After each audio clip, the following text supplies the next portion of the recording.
దామచర్ల జనార్దన్ ప్రజల కండగున్నడు ఒంగోల అభివృద్ధిని చేయముందు నడిచెను పేదల అభివృద్ధికి పాటుపడత ఉన్నడు నిరుద్యోగ యువతకు చేయుతనిస్తున్నాడు ఎమ్మెల్యే చేసిన పనులు ఓ ఎన్నలార కళ్ళ ముందు కనబడుతున్నాయి ప్రజల దీవెనలు ఉండంగా ఓ అమ్మలార జనార్దనుకు ఎదురేముంది దామచర్ల జనార్దన్ ప్రజల కండగున్నడు ఒంగోల అభివృద్ధిని చేయముందు నడిచెను పేదల అభివృద్ధికి పాటుపడత ఉన్నడు నిరుద్యోగ యువతకు చేయుతనిస్తున్నాడు ఎమ్మెల్యే చేసిన పనులు ఓ ఎన్నలార కళ్ళ ముందు కనబడుతున్నాయి ప్రజల దీవెనలు ఉండంగా ఓ అమ్మలార జనార్దనుకు ఎదురేముంది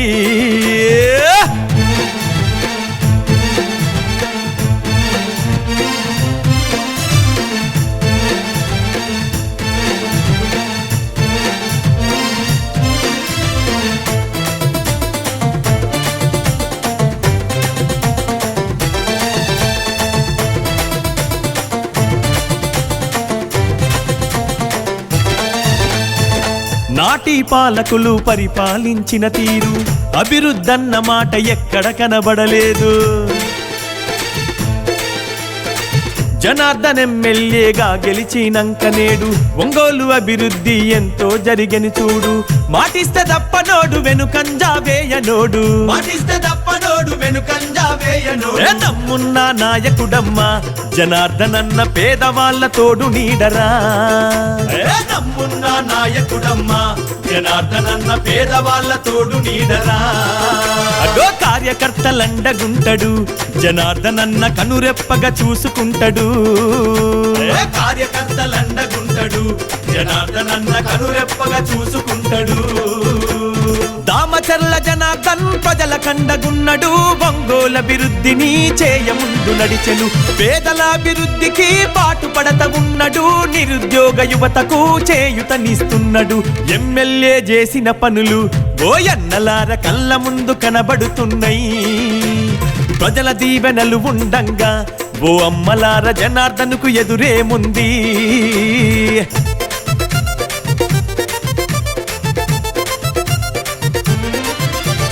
సూరారెడ్డిపాలెము మొటుమాల పొందూరు త్రోవగుంట కరవది మద్రాసు కలకత్తా వైపు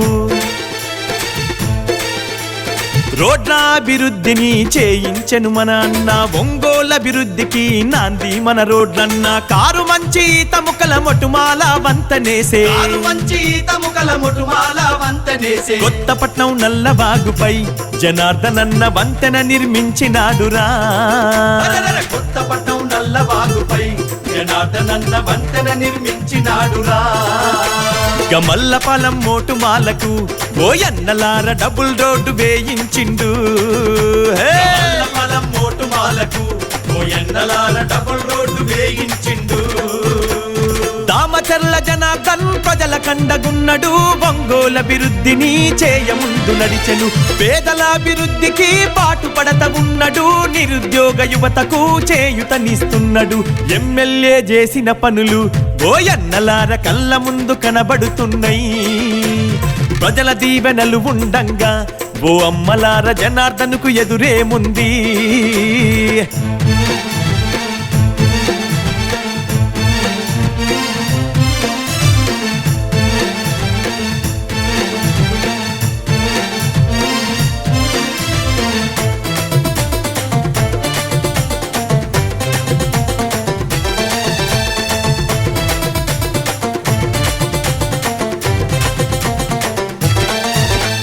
చదువుకునే పిల్లలకు వసతి గృహాలు కట్టించే తాగునీటి కోసమన్న ఆర్వో ప్లాంటు వేయి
రాష్ట్ర ఉపాధ్యక్షుడు ఎన్డీఏ అభ్యర్థి జనసేన బీజేపీ తెలుగుదేశం పార్టీ ఉమ్మడి అభ్యర్థి అయినటువంటి శ్రీ దామచల జనార్దన్ గారు ఈ రోజున ఈ ఎలక్షన్లో అఖండ మెజార్టీతో గెలిచారు. ఆయన 34,100 మెజార్టీతో గెలిచారు. ఈ మెజార్టీ ఇంతకుముందు ఈ ఒంగోలు కాన్స్టిట్యున్సీ పుట్టిన కాడి నుంచి చరిత్రలో ఉమ్మడి ప్రకాశంలో ఎవరికి రాలేదు. ఆయనకి ఇంత మెజార్టీ వచ్చిందంటే ఇది ప్రజాబలం, ఆయన అభివృద్ధి, ఆయన జనాల్లో ఉన్న ఆయన మంచితనాన్ని గుర్తించి ప్రతి ఒక్కరూ నిలబడి ఎగబడి ఓట్లేసి ఆయన గెలిపించినందుకు ఈ 33వ డివిజన్ తరపున అధ్యక్షుడిగా మీ అందరికీ నమస్కారాలు తెలియజేస్తున్నాను. ఆంధ్రప్రదేశ్ తెలుగుదేశం పార్టీ పసుపు సైనికులకు కృతజ్ఞతలు తెలియజేసుకున్నాం. ముందుగా ఎస్పెషల్లీ 33వ డివిజన్ తెలుగుదేశం పార్టీ ప్రతి కార్యకర్తకి పేర్లు తెలియకపోయినా కూడా కొంతమందికి పేరున ధన్యవాదాలు తెలియజేసుకుంటూ కృతజ్ఞత తెలియజేసుకుంటున్నాం. అదేవిధంగా 33వ డివిజన్లో చరిత్ర తిరగరాసి ఎప్పుడు కూడా మెజార్టీ అనేది అటు ఇటుగా ఉన్నా కూడా ఈసారి 575 పైచులక మెజార్టీ తీసుకొచ్చామంటే మా యొక్క 33వ డివిజన్ కార్యకర్తల యొక్క శ్రమ ఫలితం ఫలించింది. కాబట్టి ముందుగా 33వ డివిజన్ తరపున ధన్యవాదాలు తెలియజేసుకుంటూ ఒంగోలు ఎమ్మెల్యేగా ఎన్నికైన మా దామచల జనార్దన్ గారి యొక్క ఉమ్మడి ఆంధ్రప్రదేశ్లో ఉమ్మడి ప్రకాశం జిల్లాలో చరిత్ర సృష్టించిన 34,000 పైచులక మెజార్టీ రావటము చాలా గర్వించదగిన విషయం. ఏంటంటే ఒంగోలు నియోజకవర్గంలో ప్రతి ఒక్కరూ పేరున ధన్యవాదాలు తెలియజేసుకున్నాము. మా కోరిక ఒక్కటే, మా దామచల జనార్దన్ గారికి మినిస్టర్ ఇవ్వాలని, ఆ మినిస్టర్లో మా దామచల జనార్దన్ గారికి ప్రథమ హోము అనేది ఇవ్వాలని కోరుకుంటూ ఈ 33వ డివిజన్ ప్రతి ఒక్కరికి ధన్యవాదాలు తెలుసుకుంటూ సెలవు తీసుకుంటా ఉన్నాం. మన 33వ డివిజన్లోని ఓటర్ మహాశైలందరికీ ధన్యవాదాలు చెప్తున్నాను. మేము 33వ డివిజన్లో మా అధ్యక్షుల వారు నల్లూరి రవి గారి ఆధ్వర్యాన మరియు గౌరవనీయులు మన మాస్టర్ వెంకటేశ్వర మాస్టర్ గారు మరియు కృష్ణమోహన్ గారు నగర నాయకులు, అలాగే ఎంఎస్ నారాయణ గారు, ముఖ్యంగా మాకు సాంబశివరావు అని ఇతను ఎంతో శ్రమపడ్డాడు. ఇతను నన్ను గుర్తించట్లేదు మీరని అన్నాడు, కానీ ఇతను ఎంత శ్రమ పడ్డాడో మాకు తెలుసు. మేము ఎలా తిరిగామో మాకు తెలుసు. మమ్మల్ని గుర్తించుకున్నారు ఓటర్లంతా శ్రమించి, మేము శ్రమించినందుకు ఫలితంగా మీరు మాకు ఓట్లు వేసినందుకు మీ అందరికీ ఒకసారి ధన్యవాదాలు చెప్పుకుంటూ, అలాగే జనార్దన్ గారిని అఖండ మెజార్టీతో గెలిపించినందుకు మీ అందరికీ మరీ మనిషికి ధన్యవాదాలు తెలుపుతున్నాను. అలాగే మనము ఈ 33వ డివిజన్లో మెజార్టీ రాదు అని అన్నటువంటి వాళ్ళు ఈరోజు మేము మెజార్టీ 600 మెజార్టీకి గెలిపించుకున్నాము. మాకు ఎంతో ఆనందంగా ఉంది. ఈ శివప్రసాద్ 33వ డివిజన్లో తిరుగులేని మెజార్టీ వచ్చినందుకు మేము ఎంతో ఆనందపడుతున్నాం. జనార్దన్ గారికి మేము కోరేది ఏంటంటే మంత్రి పదవి ఇవ్వాలని కోరుకుంటూ నేను సెలవు తీసుకుంటున్నాను.